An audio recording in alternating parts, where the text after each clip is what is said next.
Check it out, Wanda. She's back in the shop. So in this video, we're going to be doing a health check on this thing and revitalizing our plan to get this thing going again once and for all. So stick around.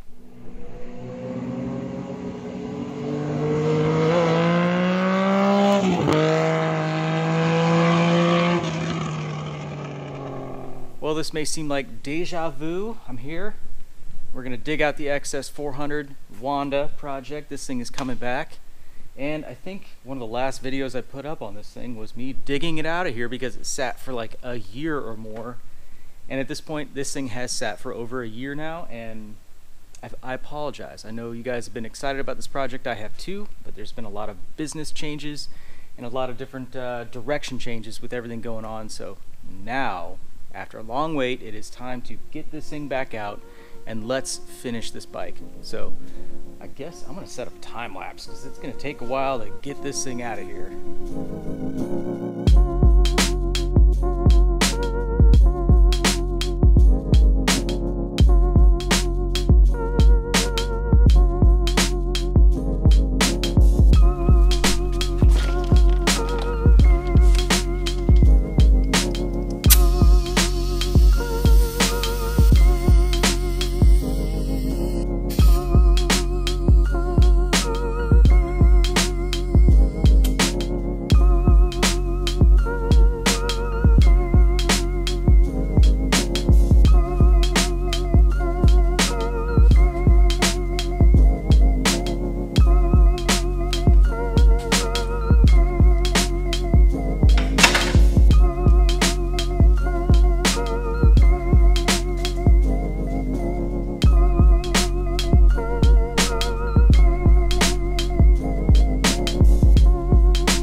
We're in the shop and now it's time to dig into this thing. So quick backstory, the last time you saw this, I was working on the exhaust system for it, making kind of a DIY 2-in-1 setup with this MGO muffler.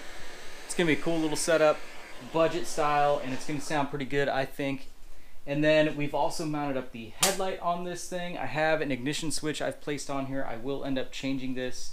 The rear hoop was one of the first things I ever did on this bike, and that was before I even started the channel, so there's no footage of that or anything like that. One thing you haven't seen is the rear fender on this thing. This came from, I believe, it might even be a cut-up Sportster fender. I have no idea. I cut the sides off of it, retrofitted that thing, and that's going to make like a nice little splash guard type area and just kind of complete the look back here because I generally like a little bit of a tail on here and instead of just being a hoop. So now the reason we really stopped this project is because at this point the bike is ready for mock-up of all the electronics. Now since I was working on this bike, I partnered with NWT Cycletronic, as you guys have been seeing all those videos I've been making on it. And it just made sense to use this bike as a good, kind of like a product demo bike and just kind of throw the works at it. So it's going to get an X21 Plus on it. It will get the NWT battery, starter solenoid, ignition switch, regulator rectifier, just like all the stuff that we offer. So it's going to be a cool little platform to build off of and remain budget to kind of show you guys exactly what you can do with a reasonable budget. You know, I'm not a wealthy guy. This stuff, you know, it's expensive for me too. So I want to really focus on the fun and just spending money wisely with this thing. So now, when I picked this bike up originally, I never heard it run or anything like that. It definitely needed some work. So one thing I want to do today is kind of get a better diagnosis of the engine and figure out exactly what I want to do, like kind of how far I want to go into it. The kickstart does not return, so I know I need to at least pull this cover off, probably replace the kickstart return spring within that. I want to go ahead and pull the plugs. We'll do stick the bore scope in there, kind of get an idea what the cylinder walls look like, and then we will try to do a compression check. I'm not sure how well that's going to go with the kickstart, but I think I can just hot wire the starter, and we'll get some numbers from there. But I know at a minimum, I'm probably just going to get a full gasket and seal kit for this thing, and we'll at least replace the side covers and stuff like that. But I don't know if I want to go ahead and do a top end. Like we'll know soon enough if I want to do a top end and do a fresh hone in this thing with some new rings and valve seals and stuff. But yeah, I'm thinking it'll probably be good to go. Another plan I have for this thing is I'm going to internally lower the forks probably, what is that, about 1.5 inches right there. That'll get the tube here level with the top of the fork clamp, and that'll just look better. And then we will do some fork boots on here. We got to paint a bunch of stuff, and then of course make a seat for it. And all in all, it's really not, you know, it doesn't need a whole ton of stuff, and we're not going to go super crazy with all the high-end details on this. And again, it's going to be a cool budget-friendly bike that's going to be representative of exactly what you guys are going to be building in your garages. So I hope with this project I can continue to kind of inspire you guys and show you guys a bunch of tips and tricks on how to do this stuff.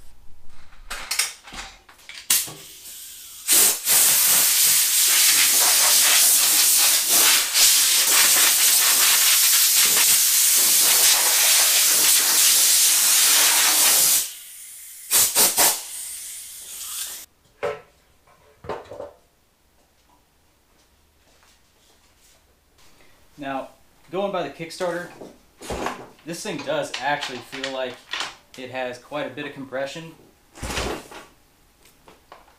Obviously that's annoying. So I'm feeling pretty confident there, but it will be good to obviously go ahead and get an official number off of this thing. So I'm going to pull the plugs out. We'll go ahead and start with the bore scope footage.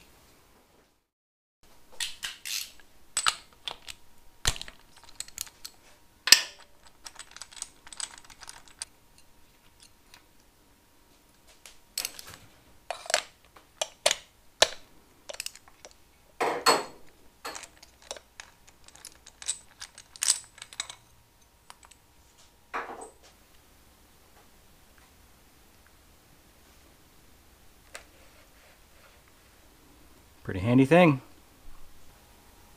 Alright, let's go ahead and check out the left cylinder.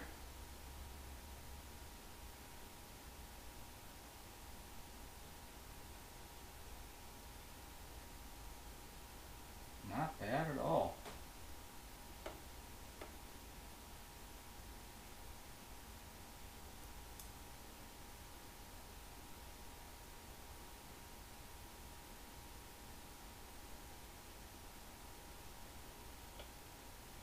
Tops of the pistons are pretty clean.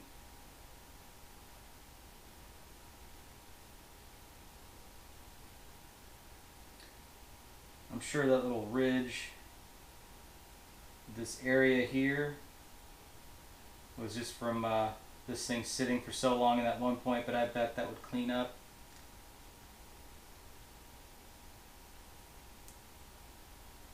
Not bad. Let's check out the other side.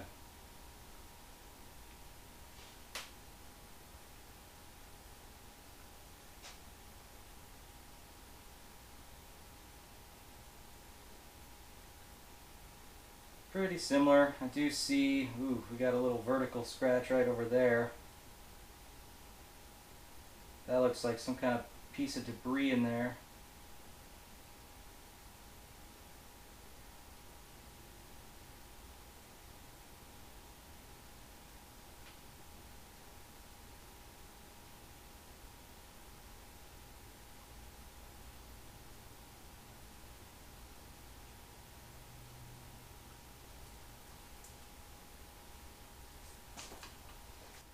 What do you guys think? If I'm going to get a full gasket set, I could go ahead and do a hone on the cylinder. I'll have to look at the honing tools that I have and see if I have the correct size one, because you know those are a little bit expensive. But always a possibility, and then you kind of have a fresh start and you know exactly what's going to happen. The only thing that I can actually see that's concerning is, of course, that vertical scratch on the right side. But again, this is a budget thing. It doesn't have to be a new bike. We don't know if it would be smoking or not, so I don't know. Let's go ahead and move on to a compression check though. Well, I need to use the starter, but I think I'm in a bit of a pickle here. So if you look down here, I know it's a little bit blurry, but down there is our starter lug on the side of the starter body. I do not have a cable on it. I don't know if I took that off or somebody else, but I had a feeling this one was going to be a little bit difficult. This is a chain drive type starter. So right there is where the starter would come through. And if I remove the starter, which I could do right now, it would fall off and I would never be able to get that thing back on without removing the side cover. I don't know. I'm not sure how I want to go about doing this, if I can even get a compression check with the Kickstarter since the return spring is not working. Now on the subject of the return spring, I'm kind of show you guys what we're looking at here. Now the spring itself is hooked in on this side where it needs to go, but the little peg that would extend into the actual kickstart lever right here, or the kickstart arm, that I don't know if that broke off or what. Now looking in here, I gotta get rid of this thing, it doesn't even fit. It's on here when I got it. Now looking in here actually at the kickstart spring, when I rotate, the entire assembly rotates with it. So the kickstart itself, it does seem to be functioning, but again, it's not lifting itself back up. So maybe the kickstart return spring just needs to be rotated one more revolution and hooked back in or something, but I don't know, another thing to investigate. Alright, decision has been made. So I looked at the flex hones that I have to potentially bore the cylinder. I have one that will work for this bore, but I don't want to do a rebuild on this thing, so I want to just kind of bring it back to life and get this thing down the road because you guys know I have a problem with just getting shit done. I need to get it done. So we're going to approach this kind of like Patty, where that thing had been sitting for like 40 years or something like that, and it is a daily rideable bike. It is a fantastic performer, so we will still do a check on this, but to do that I'm going to pull the side cover off, that way I can remove the starter and install just a temporary starter cable, and that is going to allow us to at least do a compression check off the starter, get a baseline figure, and then from there we can see how we can improve on that. So I'm going to go ahead and just start pulling the cover off, and we'll dig in.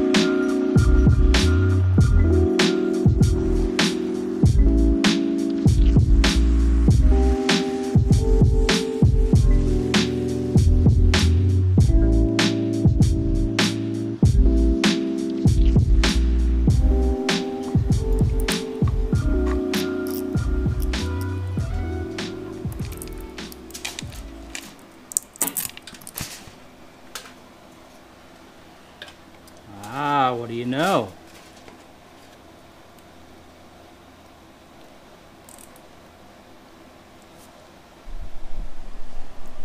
Okay, as mentioned, there is a chain. Now, I do not believe I'm the one who ever removed the starter from this thing, so I have a feeling that's why this was partially parked.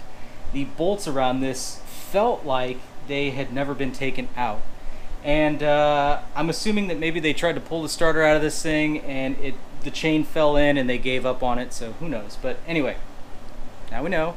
We can go ahead and remove the starter, put our temporary starter cable on that thing, and do a compression check. Let's see if we can get this thing out without removing the carburetors.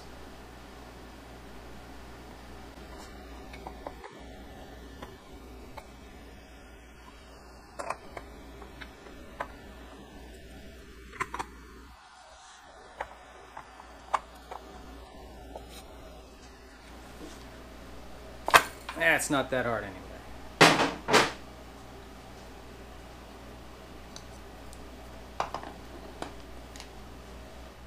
Now, while we're looking at this, here's just a quick demo of how the starter system works. Obviously, this little sprocket is attached to the starter motor itself. Chain spins this one-way clutch. You can roll it back this way, so like whenever the engine's rotating, you know, this is just free spinning, but then as soon as you put pressure on it this way, it grabs the crankshaft and spins it. Now, the starter clutch within this is very common in a lot of Japanese bikes in their design. Now, this has a set of 3 springs and pins and like basically rollers. So think of it like a mechanical pencil spring. It is pushing on 3 steel rollers on this clutch, and whenever you rotate it one way, basically the rollers are fitting in a wedge type alignment with an inner and outer starter clutch hub. And whenever you rotate this thing one direction, those things have no kind of it's kind of opposite the wedge, so it's like opening up, so to speak.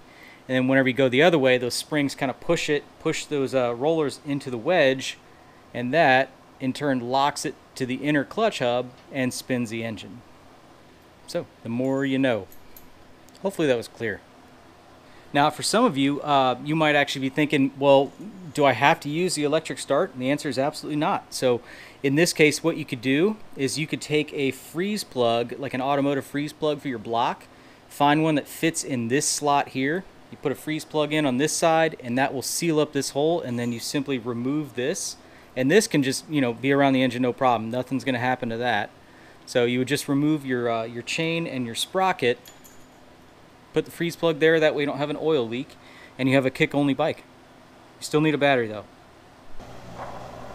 Alright, I've got just a quick starter cable made, so let's install this. Nothing fancy.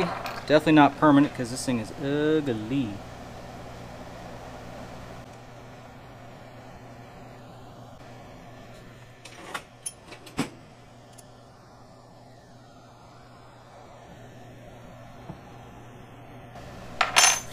Alright, let's put this back in the bike.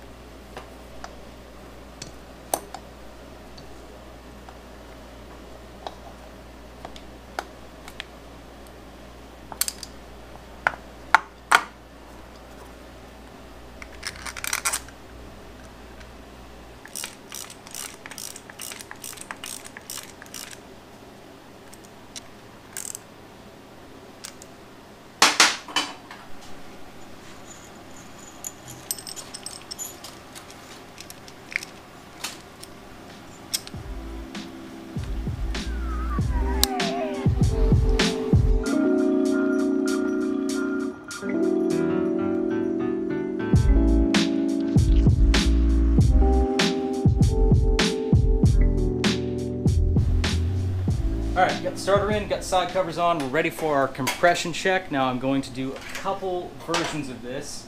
So obviously these cylinders are very dry right now, so I want to, obviously I can test the starter real quick. So we'll rotate it over, we'll get a reading when this is dry on both sides, and then we will redo the test with like a squirt of oil in the cylinders. We should see like a slight improvement there. And if it's drastic, we'll know that the rings might be stuck. So I really doubt it, just because this thing feels like it has really good compression, but it'll be good to just kind of lubricate everything anyway. So I'm going to strip some of this off, we'll test the starter real quick and get our compression checks.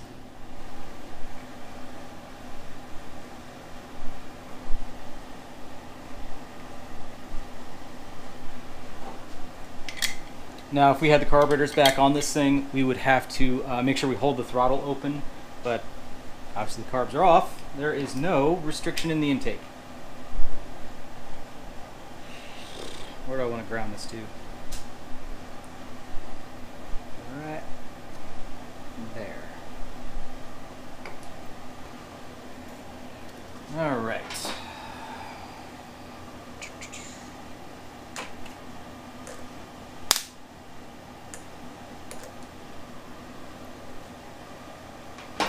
I heard the starter, it went, and that was it. Let's pull this cover off, give it a tap. Hey BJ, you should have tested that starter when you had it outside of the bike. Thank you, Captain Hindsight. I know I should have. You're right.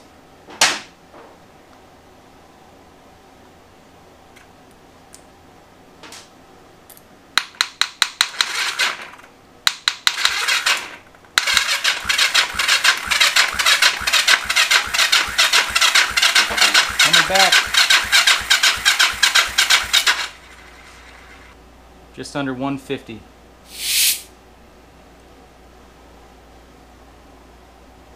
Poor starter.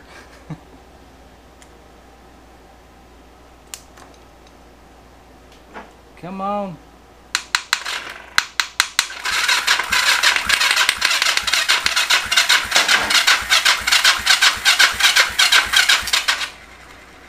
Just under 150 again. I'm going to switch to the other side. Alright, gauge is upside down, but it's alright.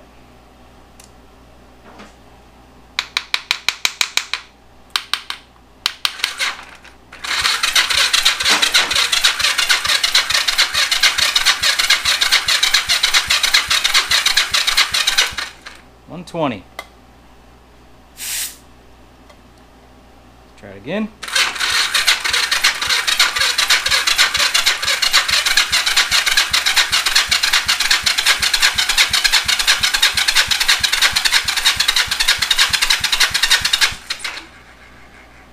Almost 150 that time.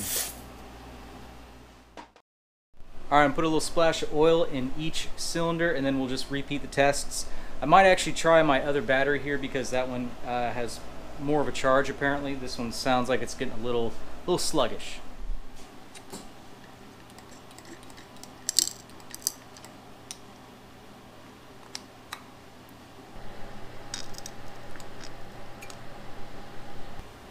Alright, left side again.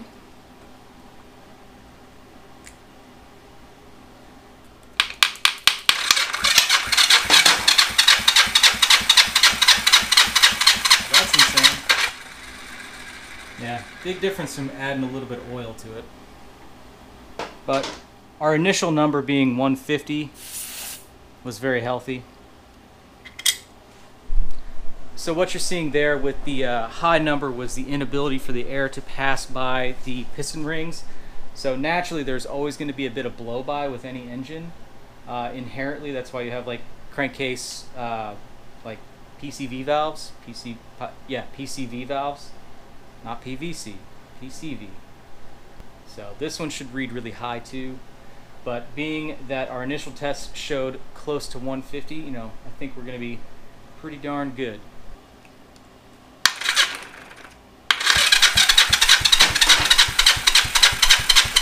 Yep.